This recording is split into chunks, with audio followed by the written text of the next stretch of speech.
Hello everyone. Today's topic is national income. In economics, national income is denoted by NY. Y का मतलब हर जगह income ही होगा. This topic is under macro economics. जो national income है ये एक broader term है. It is always under macro economics. I have a video, separate video for the difference between macro and micro economics, तो वो आप जाके देख सकते हैं मेरे चैनल पे.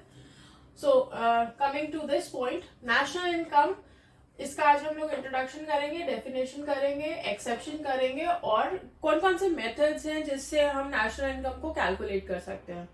सो नेशनल इनकम होता क्या है? As the name suggest, national income होगा एक कंट्री या एक इकोनॉमी का इनकम.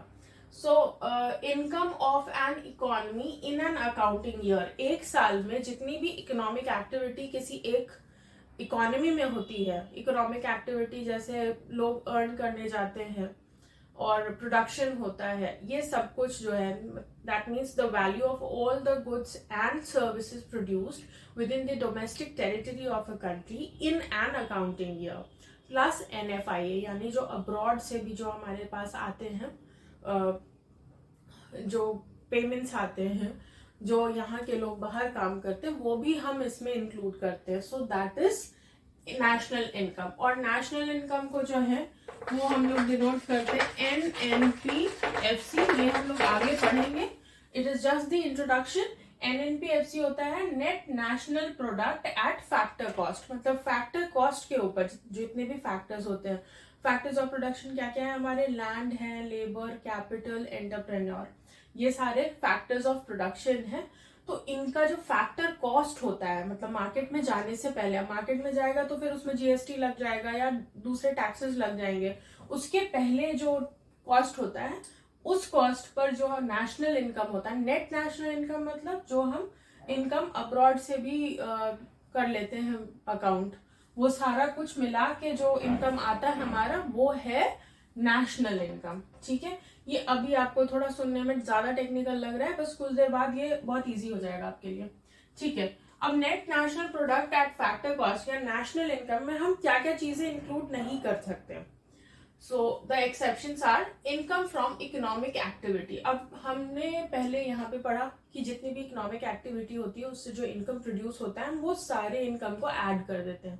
पर उनमें से कुछ इनकम ऐसे हैं जो इकोनॉमिक एक्टिविटी के करने के बावजूद भी वो आपको फ्री में मिलते हैं. For example, transfer payments. Transfer payments का मतलब होता है ऐसे पेमेंट्स जो आपको बस ट्रांसफर किए हो बिना किसी इकोनॉमिक एक्टिविटी के.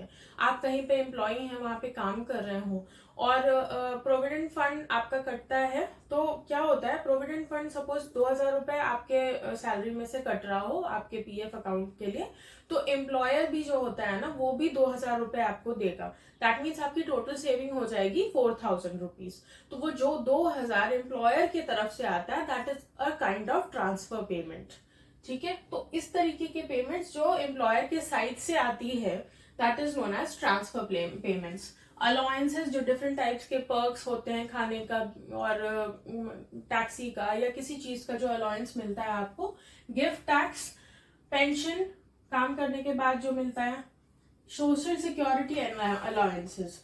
तो ये सारी चीजें हैं, ये these are the exceptions of national income. अब जब हम नेशनल इनकम काउंट करेंगे, अगर इनमें से कुछ भी एक आएगा आइटम उसमें कि ये इतना था, तो वो हम माइनस कर देंगे. अच्छा, इसमें क्या है, transfer payments, allowances, gift tax, ये सारी चीजें जो है, अपने दिमाग में ये चीज बैठा लीजिए कि this is macro economics, this is not micro economics. तो हम किसी एक इंडिविजुअल की बात नहीं कर रहे, हम पूरे इकोनॉमी की बात कर रहे हैं. मतलब जितने भी लोग हैं उनको ट्रांसफर पेमेंट्स जो भी मिला होगा, that will be excluded from national income.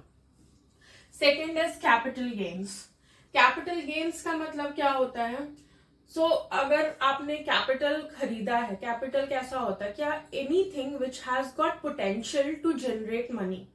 कुछ भी ऐसी चीज जिसको आप खरीदते हैं और उसको खरीदने के बाद जो है आपको मॉनेटरी बेनिफिट मिलता हो. फॉर एग्जाम्पल, लोग जमीन खरीदते हैं as an investment.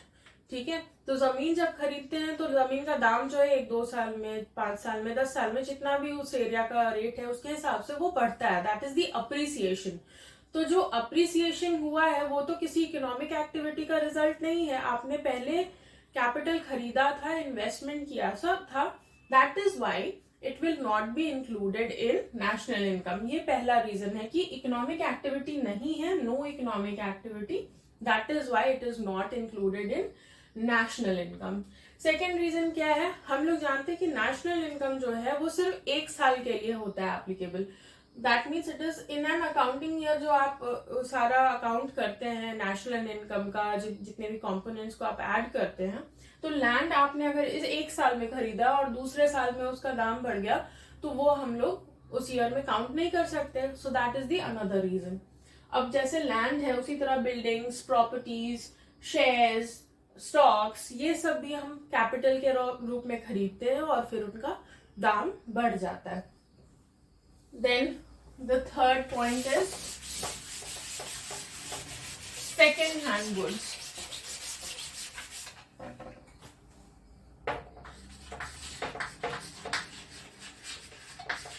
Double counting, इसमें से एक अलग से क्वेश्चन भी आता है, what is double counting and how we can avoid double counting. Double counting क्या होता है, सपोज आपने एक गाड़ी खरीदी और उस गाड़ी को कुछ साल यूज करने के बाद उसको आपने सेल कर दिया, ठीक है। सेल करने के बाद क्या होता है, आपको एक इनकम आता है, ठीक है, लेकिन क्योंकि उस कार को एक बार परचेज कर चुके हैं, वो दोबारा कोई और परचेज कर रहा है, सो that is a double counting problem.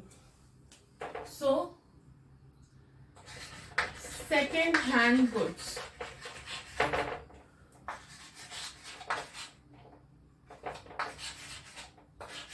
का परचेज जो है is not included in national income. तो नेशनल इनकम में ये भी, इसके भी 2 रीजंस क्या हो गए।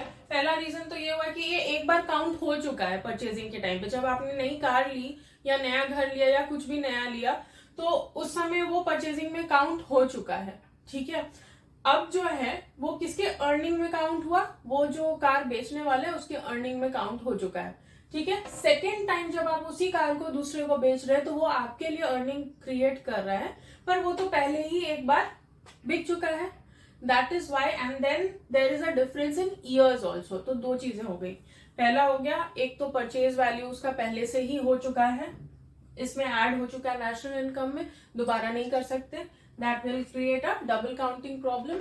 और सेकेंड क्या है, वो सेम ईयर में तो आप नहीं बेच रहे, even if you are selling it in the same year you can not add it into national income, क्योंकि एक ही बार किसी भी गुड्स एंड सर्विसेज को एक ही बार काउंट करना है। सो that is the problem of double counting, ठीक है। फोर्थ है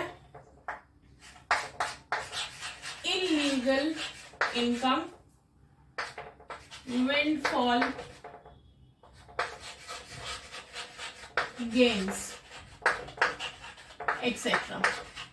Now these are not the economic activities. इससे जो अर्निंग हो रहा है ये तो हमें पता ही नहीं चलेगा क्योंकि ये इलीगल है, किसी भी तरीके से आ रहा है पैसा आपके पास जो कि लीगल नहीं है, सही तरीका नहीं है, तो वो सिस्टम में ही नहीं दिखाई देगा, ठीक है।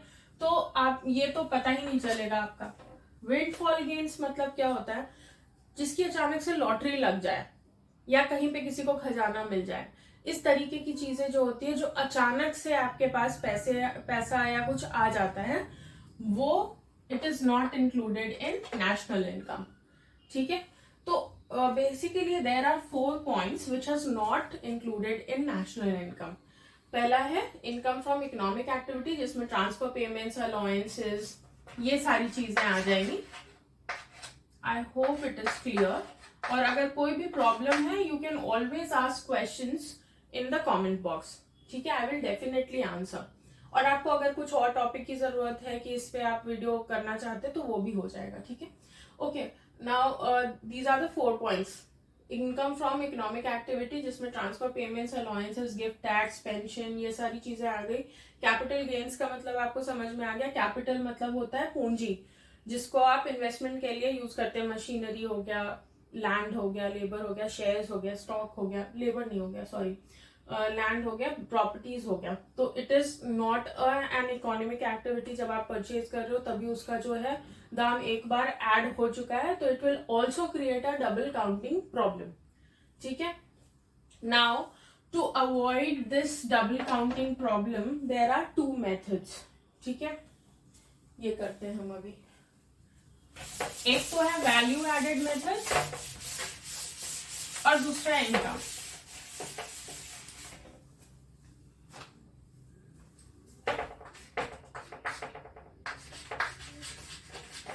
Value added method and second one is product or rather final product जो भी होता है method. ठीक है, so these are the 2 methods to avoid double counting. ठीक है, value added method, final product method, ये दोनों मेथड ऐसे मेथड्स हैं जिससे हम डबल काउंटिंग को चेक कर सकते हैं. ठीक है, नाउ इन दोनों को का भी रिजल्ट जो है ना वो कभी भी सेम ही आएगा, अलग अलग नहीं आएगा. तो पहला वाला जो है वैल्यू एडेड मेथड, इसमें क्या होता है, values are created at each stage of manufacturing. मतलब हर एक स्टेज पर जब मैन्युफैक्चर हो रहा है तो गुड्स और सर्विसेज का क्या स्टेज है उसके कॉस्ट प्राइस पर वो ऐड करते चले जाना है. ठीक है, जैसे कुछ पहले रॉ मटेरियल्स आया उसका, उसके बाद लेबर हायर हुआ उसका, उसके बाद फिर जो प्रोसेस हुआ उसका, जो मशीनरी में पैसे लगे उसके. ठीक है, ये सारी चीजें हम at each and every step it will be added at cost price.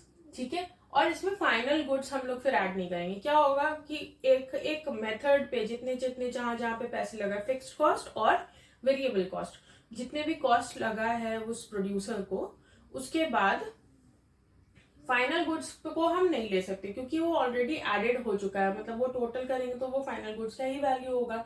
इसी के लिए वैल्यू एडेड मेथड में ओनली दी स्टेप्स और the values at each step वो ऐड किए जाते हैं. ठीक है, तो उससे डबल काउंटिंग नहीं होती. Second is final product method. Final product method में क्या होता है, value of only final goods and services is added. मतलब पहले वाले में क्या हो रहा है, हर एक स्टेज पर वो गुड्स सर्विसेज सारी चीज का जो जो जैसे जैसे पैसा लग रहा है वैसे वैसे वो वैल्यू ऐड करते चले जाने. That is why the name is value added method. और सेकेंड वाले में क्या है, जो फाइनल प्रोडक्ट बन के हमारा आ रहा है उसको या सर्विसेज जो है उनको हम ऐड कर दें एक ईयर में, तो वो value of final goods and services जो है वो हो जाएगा फाइनल प्रोडक्ट मेथड के हिसाब से. तो ये भी डबल काउंटिंग नहीं होगा क्योंकि एक बार फाइनल गुड्स एंड सर्विसेज का काउंटिंग हो गया तो फिर बीच में रॉ मटेरियल और ये सारी चीजों को काउंट नहीं करना होगा. तो in both the ways double counting को अवॉइड किया जा सकता है और इन दोनों ही के का जो रिजल्ट होगा वो भी सेम होगा. Coming to the measurement of national income. ठीक है, ये आपको क्लियर होना चाहिए, this is not the methods of measuring national income. ये बस डबल काउंटिंग को चेक करने के लिए कि 2 बार काउंट ना हो जाए, जैसे रीसेल होता है उस तरीके से डबल काउंट ना हो जाए, इसलिए ये मेजर्स लिया जाता है. There are 3 methods, basic methods to calculate national income methods. ठीक है, इन मेथड्स में पहला जो है वो है वैल्यू एडेड. नेम सेम है, या फिर इसको प्रोडक्ट मेथड भी बोलते हैं, या फिर इसको बोल देते हैं इन्वेंटरी मेथड. ठीक है, सेकेंड जो है वो है income method and third is expenditure method.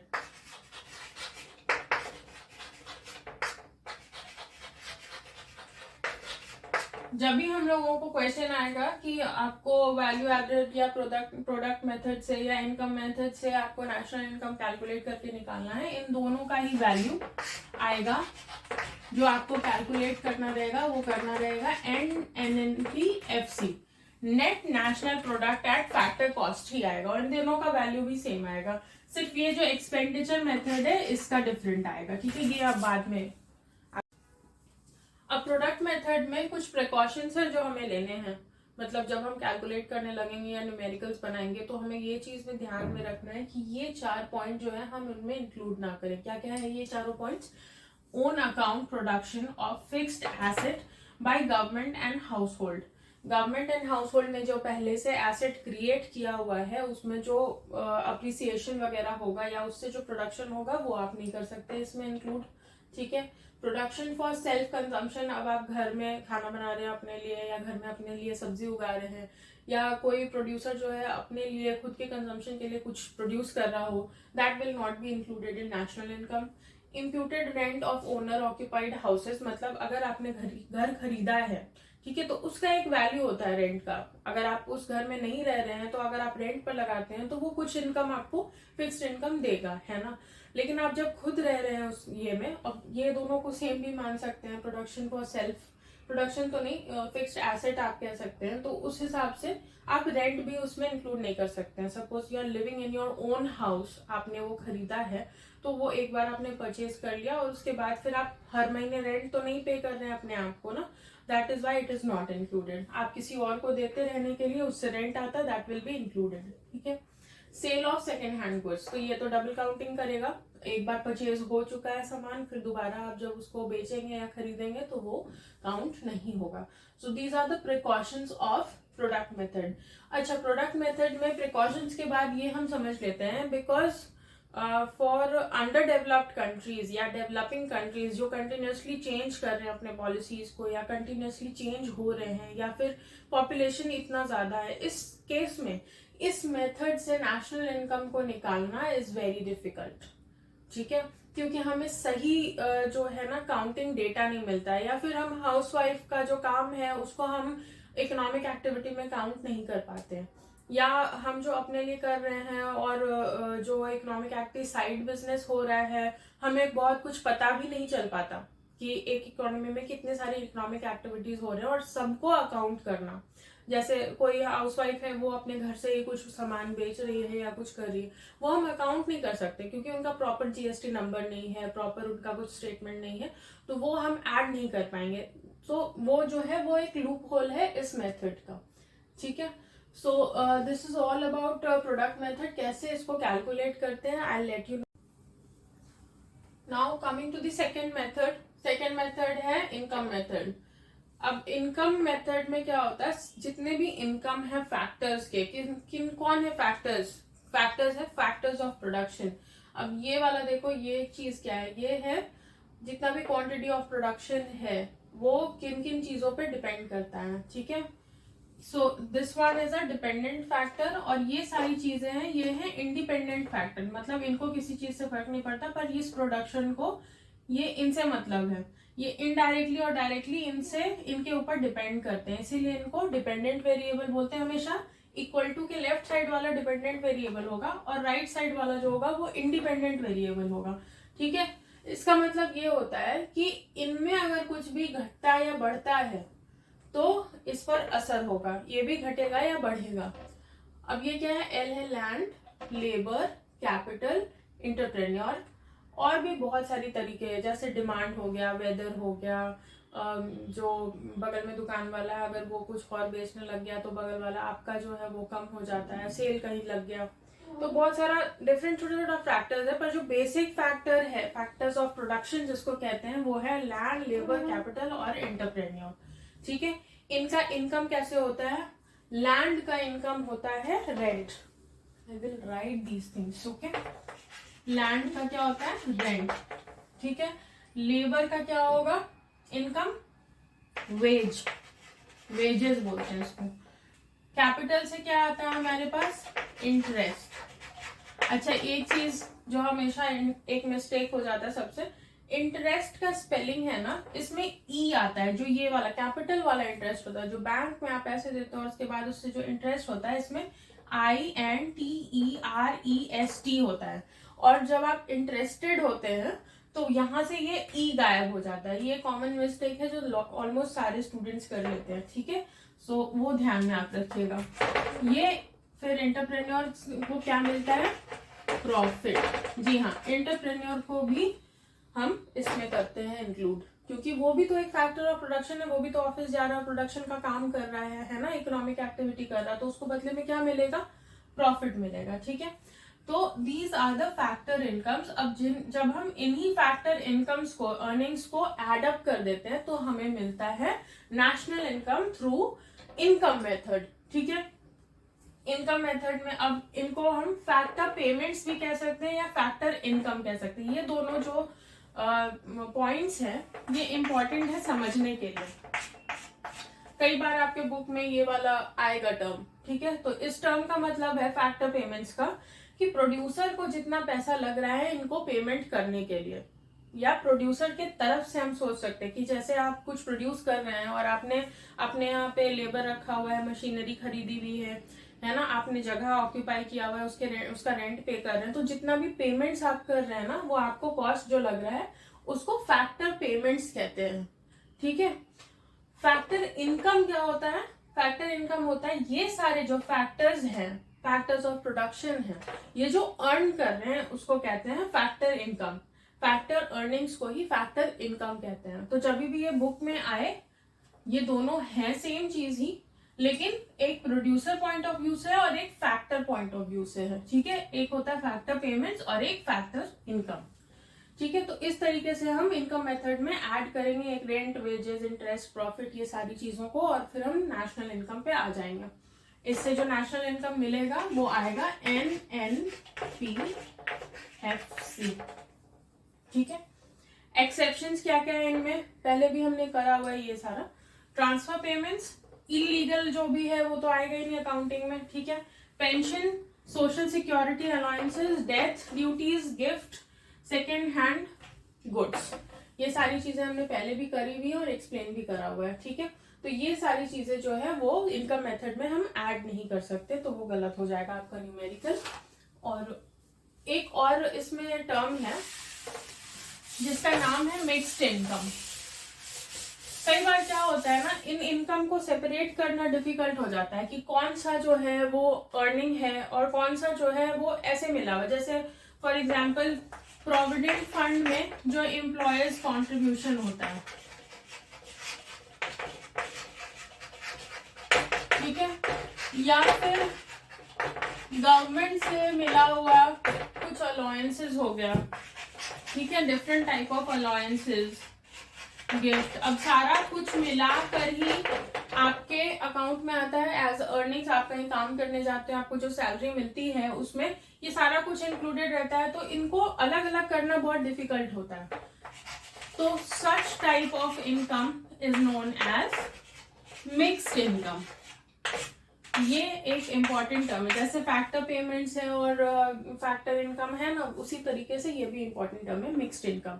Mixed income में वो सारी इनकम भी है जो आपने अर्न करी है, उसके अलावा ऐसे भी इनकम है जैसे एम्प्लॉयज प्रोविडेंट फंड से हो गया, गवर्नमेंट की तरफ से अलाउंस हो गया, गिफ्ट हो गया, ट्रांसफर पेमेंट्स हो गया, पर्क्स आपको जो मिलते हैं, अलाउंसेस टैक्सी के लिए, वो सारा कुछ जब इंक्लूड करके आपके सैलरी में मिलता है।